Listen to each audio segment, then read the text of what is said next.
റാണിയമ്മേ, സാവിത്രി, ഇവിടെ ആരുമില്ലേ? ആരാ?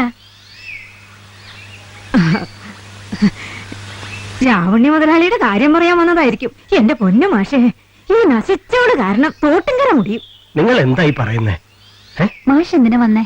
സാവിത്രി, നിന്റെ ഭർത്താവ് നീലകണ്ഠൻ നിന്റെ അരഞ്ഞാണം രാവണിയുടെ പക്കൽ പണയം വെച്ചിട്ടില്ലേ, അത് തിരിച്ചെടുപ്പിക്കണം. മാഷേ, അത് പണത്തിന്റെ കാര്യം ഓർത്ത് മനസ്താവപ്പെടണ്ട. എന്തായാലും അരഞ്ഞാണം മടക്കി എടുപ്പിക്കണം. അതിനെ എടുപ്പിക്കാൻ പറ്റില്ലല്ലോ മാഷേ. എന്താ പറ്റാത്തെ? ഈ പൊട്ടങ്ങളിൽ സാവിത്രിയും കൂടുക. അതില്ല. ഒന്നും പറയണ്ട. ഇതാ പണം. വേണ്ട. കണ്ടോ കണ്ടോ, അവളുടെ അഹങ്കാരം കണ്ടോ? എന്താ സാവിത്രി കാര്യം? വായി തുറന്ന് പറയൂട്ടി. അരഞ്ഞാണം രാവണ മുതലാളി സ്വന്തമാക്കി വില കൊടുത്ത്. എന്താ ഞാൻ കേൾക്കുന്നത്? ഞാൻ പോലും അറിഞ്ഞില്ല. എന്താണ് നീ എന്നോട് പറയാ? ഞാൻ മകനോട് അത് ചോദിക്കണ്ടേ? വീട്ടിൽ വെച്ചാലുണ്ടല്ലോ. വേണ്ട, ഇതിന്റെ പേരിൽ നിങ്ങൾ തമ്മിൽ യുദ്ധം വേണ്ട. കുറ്റം ചെയ്തത് ഈ ദമ്പതികളല്ല. പിന്നെ ആരാ മാഷേ?